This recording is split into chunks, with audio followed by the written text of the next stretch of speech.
అరే ఈ రోజు మనకి సెల్యూట్ కొడుతున్నారంటే దానికి కారణం ఏంటి?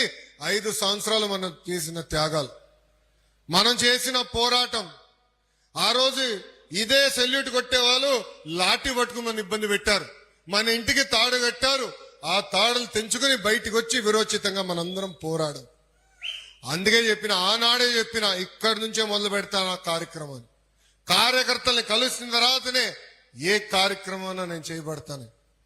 కేవలం నేనే కాదు, ఈ రోజు జాతీయ అధ్యక్షుడు చంద్రబాబు నాయుడు గారు కూడా ఏ నియోజకవర్గంకి వెళ్ళినా ప్రభుత్వ కార్యక్రమం అయిన వెంటనే ఇమ్మీడియట్ గా కార్యకర్తల సమావేశాలు పెట్టుకుంటున్నారు, కార్యకర్తలతో చర్చిస్తున్నారు. వాళ్ళ సమస్యలు తెలుసుకున్న తర్వాతనే ఆ నియోజకవర్గాన్ని వదిలి వేరే నియోజకవర్గానికి ప్రయాణం చేస్తున్నారు. 2014 మహానాడులో కార్యకర్తల సంక్షేమం కోసం ఒక సంక్షేమ విభాగం ఉండాలి, కార్యకర్తలకు అండగా నిలబడాలి. దాని ముందర అనేక ఇబ్బందులు మనం ఎదుర్కొన్నాం.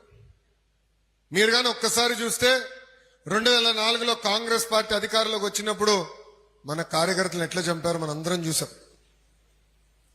అనంతపూర్ జిల్లాలో సొంత బిడ్డల ముందల ఒక కార్యకర్తను నరికేశారు ఆనాటి కాంగ్రెస్ పాలకులు.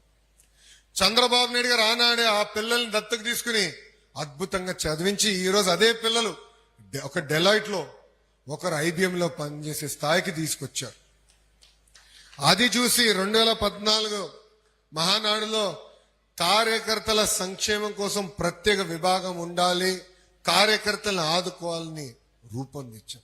అందరు కాగితాలు తీసుకొచ్చి నాకు ఇస్తున్నారు, అది రెడీగా ఉన్నాడు. నేనేమన్నానంటే గ్రామంలో ఉన్న సమస్యలు ఉంటే మనం వెళ్ళి మాట్లాడాలి, అధికారులతో మాట్లాడాలి, మండల పార్టీ కూర్చోవాలి, పిలిపించాలి, ఆ సమస్య పరిష్కరించాలి. అది పోయింది. దానికి ఎందుకు పోయింది కూడా నేను చెప్తా. గత 5 సంవత్సరాలు ఎమ్మెల్యేలు ఏం పీకలేదు రాబాయ్. వాళ్ళు చెప్తే ఈయన నాదుడు లేడు, ఏదో లోకల్ గా అన్ని చేసుకోండి, అసలు మా దగ్గరికి రావద్దని చెప్పారు ప్రజలకి. ఈరోజు ఎప్పుడైతే తలుపులు తెరిసో సునామీకి వచ్చి మన పైన పడుతున్నాం. నిన్న రాత్రి 11:30కి నేను విశాఖపట్నం పార్టీ హౌస్కి వెళ్ళి అక్కడనే పడుకుంటాను. ఎప్పుడు వచ్చినా విశాఖ పార్టీ హౌస్ లో పడుకుంటా. పార్టీ హౌస్కి వెళ్తే సుమారుగా 200 మంది రెడీగా ఉన్నారు బా. 11:30కి 11:30 రాత్రికి అంతమంది రెడీగా ఉన్నారు మన కోసం. అంటే కలవాలి, వాళ్ళ సమస్య తెలియజేయాలి. సమస్యలు పరిష్కరించే అధికారం కార్యకర్తలకి ఉంది. నేను చాలా స్పష్టంగా చెప్తున్నా, విఆర్ఓ గాని, ఎంఆర్ఓ గాని, ఆర్డీఓ గాని చట్టపరంగా ఏమి చేయాల్సి ఉందో వాళ్ళు చేయాల్సిందే, ఇంక్లూడింగ్ పోలీస్ సోదరులతో సహా.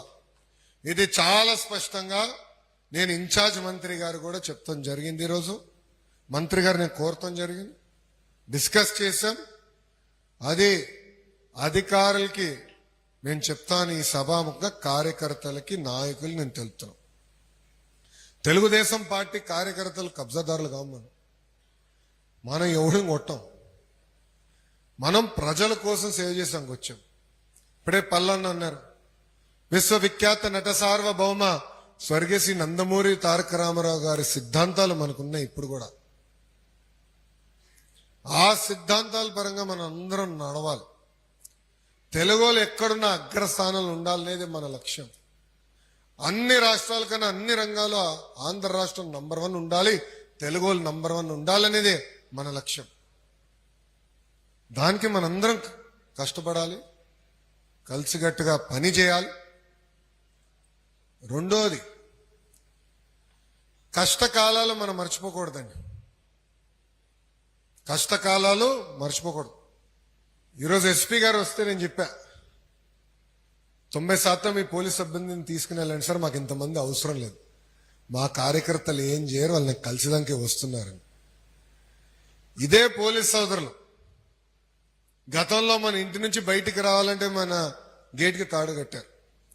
చంద్రబాబు నాయుడు గారు ప్రజల సమస్యలపైన పోరాడడానికి వస్తే విశాఖపట్నం ఎయిర్పోర్ట్ నుంచి బయటికి రానిలేదు. రామ్ తీర్థానికి, అంటే రాముడు తల తీయేస్తే ఏకంగా ఆనాడు రామ్ తీర్థానికి వెళ్ళాలంటే స్వయంగా ఎస్పీని టిప్పర్లు పెట్టారండి, అడ్డంగా రోడ్లపై టిప్పర్లు పెట్టి బాబు గారిని ఇబ్బంది పెట్టారు. ఒకడు పెద్ద పోటుగాడు అనుకున్నాడు, బాబు గారు పైకి వెళ్ళి కిందికి వస్తుంటే ఎదురలేదని ట్రై చేశాడు. అఫ్ కోర్స్ అతనికి ఇప్పుడు అడ్రస్ లేదు, రాజీనామా చేసి పారిపోయాడు అనుకోండి.